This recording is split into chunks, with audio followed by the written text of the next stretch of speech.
Sorry নাজির, সন্তান জন্মদানে অক্ষম কোনো ছেলেকে আমি বিয়ে করতে পারবো না। আজ থেকে আমাদের মাঝের সব সম্পর্ক শেষ।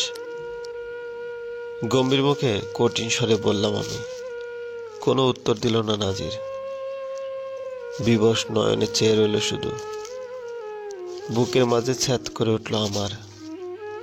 তার ব্যথিত চোখের চাহনি ভিতরে ভিতরে জ্বালিয়ে দিচ্ছিল আমাকে। কিন্তু উপরে রইলাম কঠোর। এ বিয়ে আমি কোনোভাবে করতে পারবো না।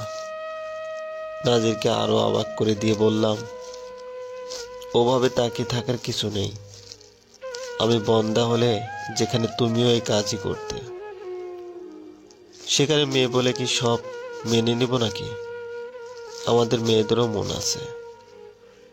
উপরন্তু আমিও ইষ্ট বলে একটা মেয়ে।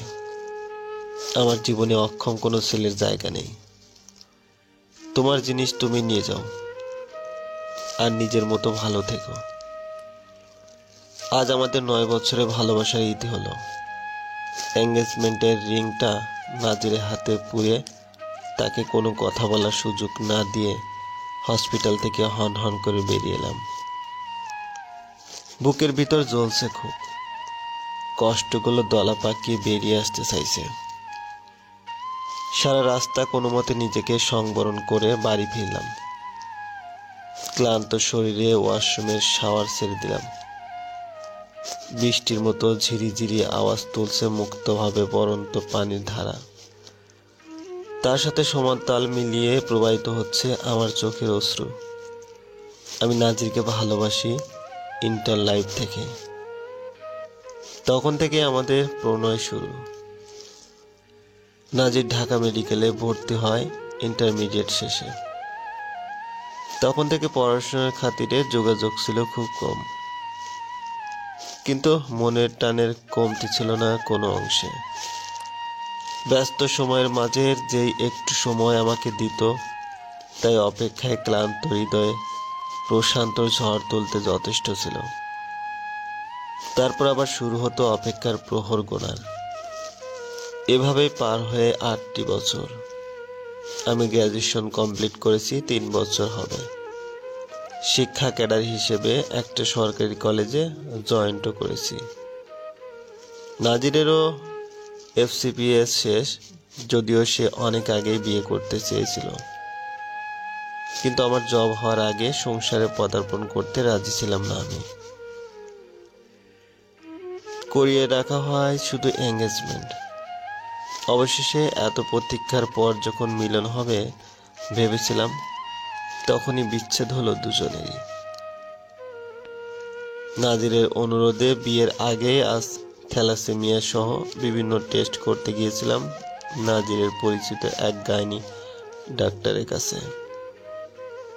ভবিষ্যৎ প্রজন্মের মাঝে ছড়িয়ে পড়ে এমন কোনো রোগ আছে কিনা নিশ্চিত হতে। কিন্তু সেখানে গিয়ে জানতে পারলাম আমি বন্দা। নাজির এটা জানলেও আমাকে বিয়ে করবে আমি নিশ্চিত ছিলাম। আমার কারণে নাজির কখনো বাবা ডাক শুনতে পাবে না, এটা মেনে নিতে পারবো না আমি। তাই প্যাথোলজিতে কিছু টাকা দিয়ে রিপোর্ট চেঞ্জ করে ফেলি, আর অক্ষমতার দোহাই দিয়ে চুরমার করে ফেলি আমাদের এতদিনের সব স্বপ্ন। ভীষণ কষ্ট হচ্ছে আমার। যার চিন্তায় কাটাতাম প্রতিটা মুহূর্ত, যাকে এক পলক দেখার জন্য অধীর আগ্রহে থাকতাম, সেই তাকেই আজ এতটা কষ্ট দিলাম স্বেচ্ছায়। চোখের পর্দায় বারবার ভেসে উঠছে নাজিরের ব্যথিত চোখ দুটি। বুকের মাঝে নিষ্পেষিত হচ্ছে ভীষণ। ইচ্ছে করছে সব ছেড়ে ছুড়ে চলে যাই নাজিরের কাছে, তাকে আগলে ধরে বেঁচে থাকি, বলে দেই সব সত্যি। নাজিরও আমাকে সযত্নে আগলে নেবে ঠিকই, কিন্তু আমিত্বের শুভ্র সত্য বলে উঠল নাজির সারা জীবন সন্তানের অপূর্ণতার তীব্র কষ্টে জীবন কাটাবে। চিনচিন করে উঠল বুকের বাঁ পাশ। পরক্ষণে শক্ত করলাম নিজেকে। অঝোর ধারায় ডুব দিল 2 চোখ। সারা রাত ছটফট করেই কেটে গেল। সকালে বাবা মাকে জানালাম আমি নাজিরকে বিয়ে করছি না। শুরুতে সবাই অবাক হয়ে কারণ জানতে চাইলেও কোনো উত্তর পাইনি আমার কাছে। অনেক রাগারাগির পর নাজিরের কাছে যায়, সেও কোনো উত্তর দেয়নি, বরং সেও বিয়ে করবে না জানিয়ে দিয়েছে। সারাদিন কলেজ ও বিভিন্ন কাজে ব্যস্ত থাকলেও রাত্রিটা অসহনীয় যন্ত্রণায় কাটে আমার। নির্ঘুম রাত কালি ফেলে দেয় চোখের নিচে, শুকিয়ে যেতে থাকে ধীরে ধীরে। বিয়ের চিন্তা মাথা থেকে ঝেড়ে দিয়েছি, কিন্তু ঝাড়তে পারিনি আম্মু আব্বু। এত বয়সেও বিয়ে না দেওয়ার সমাজের মানুষ কুড়িয়ে খাচ্ছিল তাদের মাথা। একদিন সব বাধা অগ্রাহ্য করে আমাকে জোর করে বসিয়ে দেয় বিয়ের পিঁড়িতে। বাসর ঘরে ঢোকার আগেও জানতাম না কে সেই অভাগা ব্যক্তি যে না জেনে এক বন্দাকে বিয়ে করেছে। অবশেষে রাত্রির ঢের প্রহরে দেখা মিলে আমার স্বামীর। সে আর কেউ নয়, নাজিরের স্কুল লাইফের বন্ধু রনি। সে পেশায় একজন ডিস্ট্রিক্ট ম্যাজিস্ট্রেট। এত বছর পরে তাকে স্বামী হিসেবে দেখে অপ্রকৃতিস্থ হলাম আমি। নাজিরকে ছেড়ে দেওয়ার কারণ জানতে চাইলে কি বা বলবো? সত্যি বললে তাকে ঠকিয়েছি জন্য ঝামেলা হবে, আব্বু আম্মু সব জেনে মনে কষ্ট পাবে, আবার নাজিরেরও সম্মুখীন হতে হবে। চিন্তায় মাথা ফাঁকা হয়ে গেল আমার। কিন্তু আমাকে অবাক করে দিয়ে সে এসবে কিছুই জিজ্ঞেস করল না, বরং অপরিচিত কারোর সাথে বিবাহ হয়েছে এমন ফর্মালিটি মেইনটেইন করে গেল। আমিও মেনে নিলাম সব। রনিকে স্বামী হিসেবে মানলেও অবেলার রান্নাঘর বা কলেজের লুকিয়ে প্রেম করা কোনো কাপলকে দেখে ঠিকই মনে পড়ে যেত নাজিরকে। বৃষ্টির দিনে বা চাঁদনি রাতে রনির জায়গায় নাজিরকে খুঁজত পিপাসু মন। স্মৃতি জুড়ে কেবলই বিচরণ করত নাজির। মনে মনে একটা চিন্তাই করতাম, কি এমন হতো যদি আর ৫-১০টা মানুষের মতো আমিও সন্তান জন্মদানের সক্ষম হতো। অবসর বিকেলের চায়ের কাপে চুমুক দিয়ে আমার পাগলামি মন ভাবতে থাকতো, নাজির আর আমার সংসারে ছোট ছোট পা ফেলে হেঁটে চলেছে আমাদের সন্তান। আদো বলিতে আম্মু আম্মু করে ভরিয়ে তুলছে পুরো বাড়ি। যে দৃশ্য মুগ্ধ হয়ে উপভোগ করছি আমরা দুজন। এটা যে একসময় আমাদেরই দেখা স্বপ্ন ছিল। কেটে যায় কয়েক মাস, নাজিরকে আর আগের মতো মনে পড়ে না। এখন আমি রনিতে অভ্যস্ত হয়ে গেছি। একদিন দুপুরে রনি ও আমি ভাত খাচ্ছিলাম আর গল্প করছিলাম। হঠাৎ পেট গুলিয়ে বমি বেরিয়ে এলো। দৌড়ে গেলাম ওয়াশরুমে, গল গল করে বের করে দিলাম পেটের সব খাবার। রনিও দৌড়ে এলো আমার পিছে পিছে। সব বমি পরিষ্কার করে আমাকে বিছানায় শুয়ে দিল। বেশ কয়েকদিন হলোই এমন হচ্ছে আমার। খাওয়ার অরুচি ও পেটে ব্যথার কারণে ঘন ঘন বমি। রনি এটা নিয়ে বেশ চিন্তিত। ছেলেটা বড্ড কেয়ার করে আমার। আমিও ধীরে ধীরে অভ্যস্ত হয়ে গেছি এটাতে। তাকে ছাড়া আর এক মুহূর্ত ভালো যায় না। কোনো না কোনো ভুল করেই ফেলি, যেটা সন্তর্পণে সামলে নেয় রনি। গ্যাস্ট্রিকের কারণে এমন হচ্ছে বলে এড়িয়ে গিয়েছি এটি। আজ আর কোনো কথা শোনেনি, সোজা নিয়ে এসেছে আমাকে ডাক্তারের কাছে। সারা রাস্তা এক হাতে আগলে ধরে নিয়ে এসেছে, আর এক হাত দিয়ে শক্ত করে ধরে রেখেছে আমার হাত। এক মুহূর্তের জন্য হাত ছাড়েনি। তার এমন পাগলামি দেখে ইদানিং খুব ভালো লাগে আমার। তাকিয়ে রইলাম তার মুখপানে। এভাবে ধরে রাখার কি হয়েছে? হারিয়ে যাচ্ছি নাকি আমি? সে আমাকে আরো শক্ত করে আগলে ধরল, নির্লিপ্ত কণ্ঠে বলল,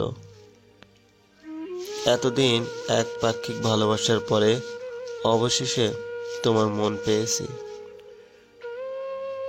হারিয়ে যেতে চাইলেও যেতে দেব নাকি? একটু আস্তে ধরতে পারো না? হুম। রনি আরো শক্ত করে চেপে ধরলো আমার হাত। হেসে দিলাম আমি। স্কুল লাইফ থেকে রনি আমাকে পছন্দ করত, আমি কখনো পাত্তা দেইনি। পরে আমার জীবনে আগমন ঘটে নাজিরের। নাজির আর রনির ভালোবাসায় বিপুল পার্থক্য।